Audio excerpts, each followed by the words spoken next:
Crysty Cruz, you recently gave an awesome senior recital. Tell me about that experience. Okay, yeah. It was an amazing experience. It kind of just happened and then it happened. Like it was just so fast. One minute I was on stage and then the next I was on like my last song.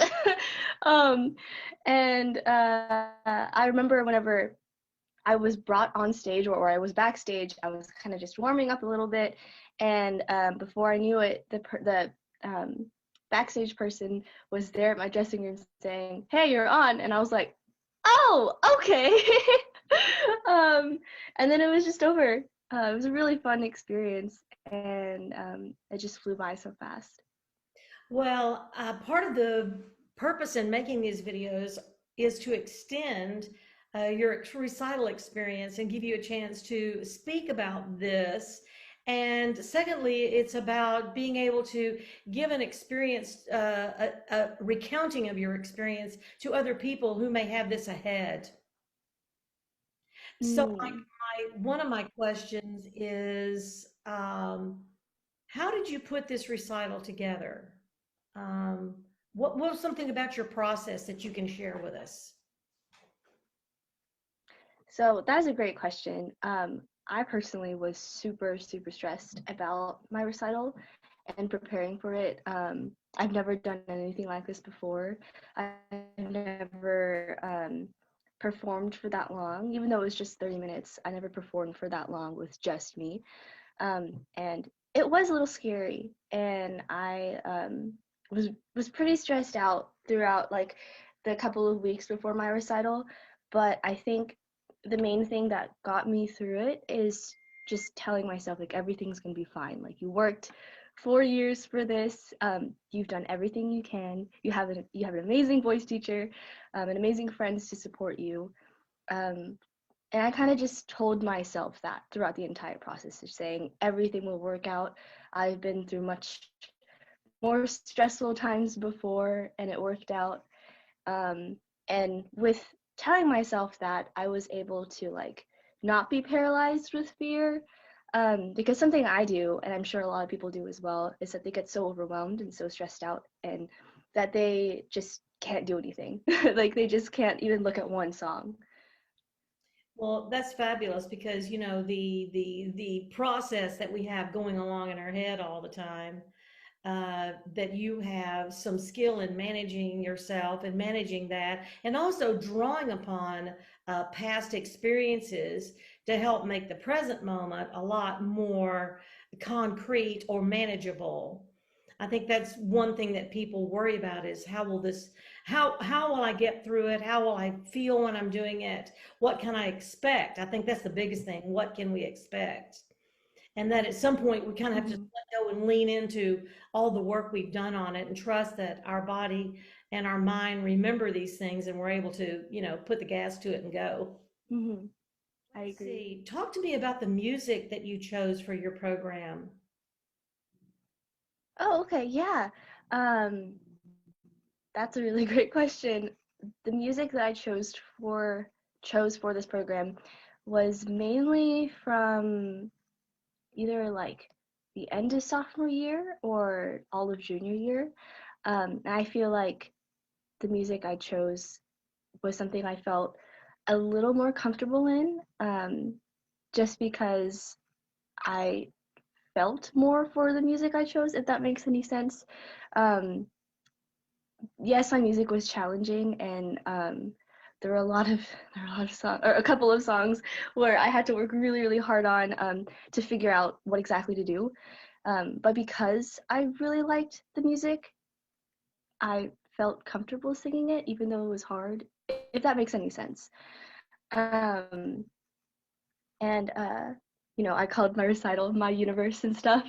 So I wanted to choose music that reflected my time at Texas State, or reflected my just overall experience, and everything.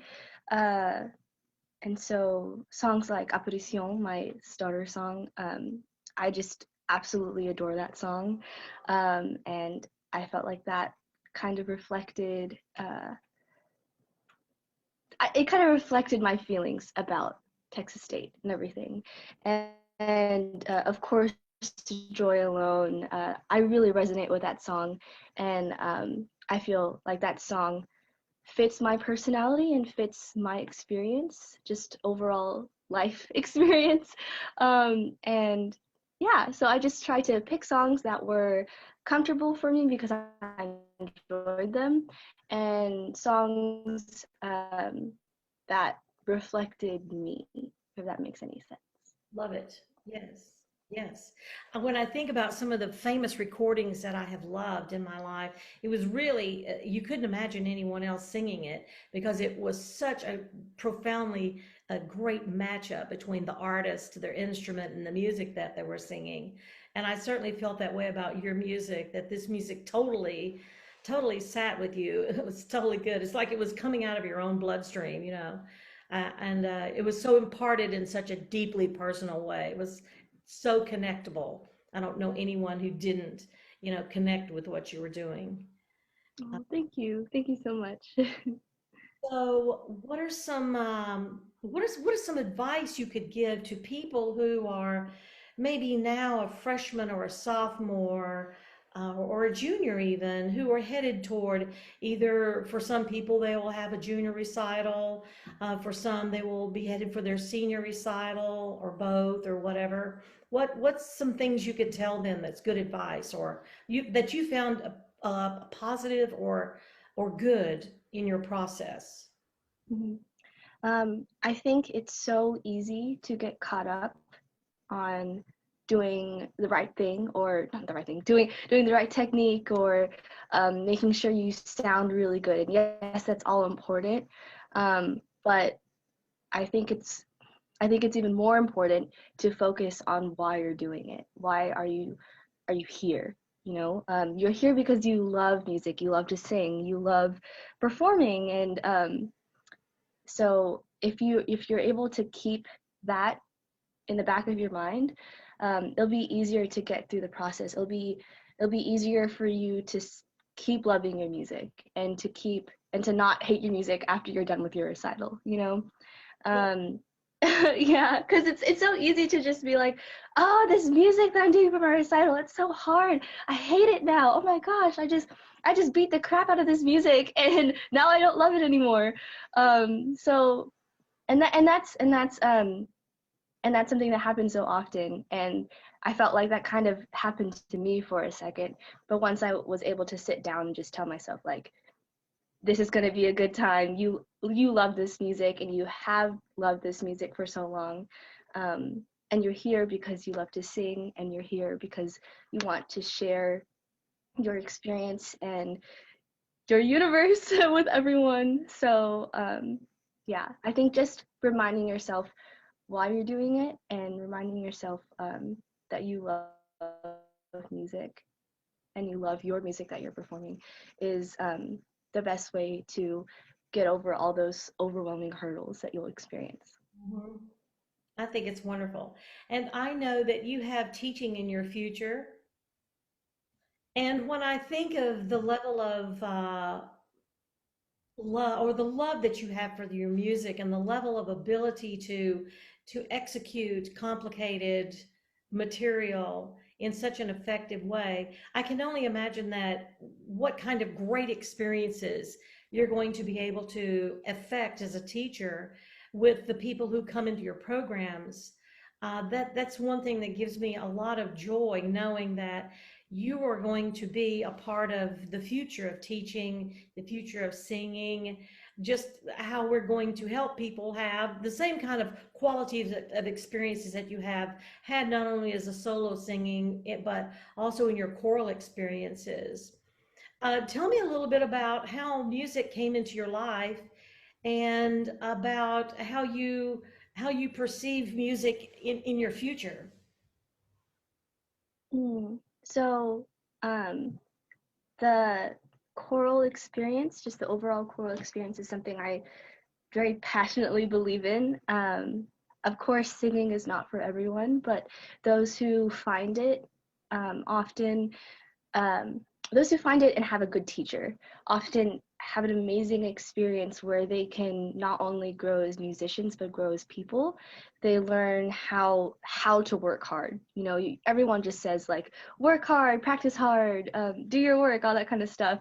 But no one really teaches you how to do that stuff. No one teaches you how to have integrity. And I feel like just music in general really, really brings that it brings that lesson or experience to future generations and youth, because they find themselves enjoying what they produce. You know, it's a difficult process, but once they actually produce the results that they were intended to do, they find themselves being like, wow, oh my gosh, I did that. I was like, it was just me, and I was able to produce that. I was able to make that beautiful thing come out. And by doing that, they learn that with hard work, with integrity, and with the practice they put into anything, they're able to produce something they're really proud of. So I think music really shows kids that. And so that's why I really want to be a teacher, because I want to help kids realize that everyone has potential to make something beautiful. They just need to know how to do that, and they need to know, you know, what am I trying to say? They need to know that they're special, and to know how to cultivate their uniqueness and beauty and everything. I love that. So yeah. Yes, I think that is a powerful Mm, part of teaching, is helping people find their voice, so that mm, they sort of find their unique place in the world. They feel themselves more deeply. I love that, and music, then connects us together. I think that's beautiful. I was thinking that, talk to me about. I haven't asked this question of anyone. Talk to me about curriculum. A student once told me they designed this curriculum so that when you go out, you'll have all the tools you need to do your job. What are some important things about the curriculum that you feel, wow, this was effective? It doesn't even have to be voice; it can be anything that you feel that has impacted you and has made you feel more prepared to walk out into the world and do teaching. mm. So I think the class that really prepared me, or made me feel um, more of a sense of foundation, was my choral methods class with Dr. Brinkmeyer. And it's literally a class on how to teach choir. Um, I myself am a very like structured, like stepwise person. And I feel that that class actually showed me what exactly goes on in teaching choir and what steps to follow. Of course, a teacher must be flexible and able to adapt to any situation and anything. But I think that class really showed me like, okay, I need to start with this, and if this problem occurs, I can move on to this, and that kind of thing. Um, and then also my block class that I'm taking currently with Mr. Modi, um, he I feel like that class was centered a lot on management, and yeah. And a lot of people, or at least me as well, like I kind of, whenever I first thought about management before I started the class, I thought about it like as kind of like discipline, on like how to discipline your choir to follow directions and everything, but it is much more than that. And it kind of broadened my idea of teaching and what I can do as a teacher. So management is not just disciplining your students, but also bonding with your students and making sure that your students have a connection with you, because if they respect you, and or if they know that you respect them, and if they can feel that you respect them, they'll respect you as well. So yeah, I think those are the two classes that really made me feel more prepared to teach in, or to go out into the real world. So choral methods, how to actually teach choir, and block, um, how to teach and how to be a teacher, if anything. It sounds wonderful. So I really love your reflection on curriculum. These are classes, of course, I have not taken, And I so get a lot of good vibes from hearing you talk about things that you've learned elsewhere, and that they probably have played into the work that you and I have done together. I just wasn't aware of it. And because we want to know that the things that we're doing are having an effect and will play forward in a positive sense. What else can you tell me about? You had some fabulous accompanists at the school. What was it like? How did they contribute to the work you do? So I think my first pianist was Grace Cho, and she was amazing my freshman year. And then I had Hyunjin, of course, everyone loves Hyunjin, and I had Jongha. I think the end of sophomore year and all of my junior year, and Dr. Thompson played for my senior recital. Um, I think specifically with my experiences with Jongha, I felt like I connected with her the most, or she was the pianist I connected with the most, and she is just such an amazing musician. And seeing her not only conduct choirs but also play beautifully, um, kind of feeds into how I am as a musician as well.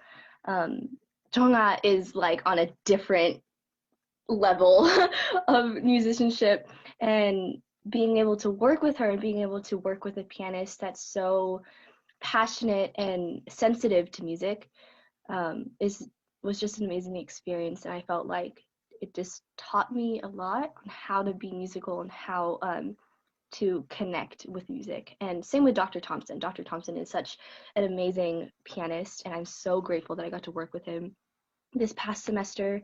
I was a little heartbroken that I couldn't work with Jongha, but I'm glad that I was able to work with someone who I wasn't used to for my last semester and for my senior recital, because it kind of put me in a different spot that wasn't necessarily hard, but it was different.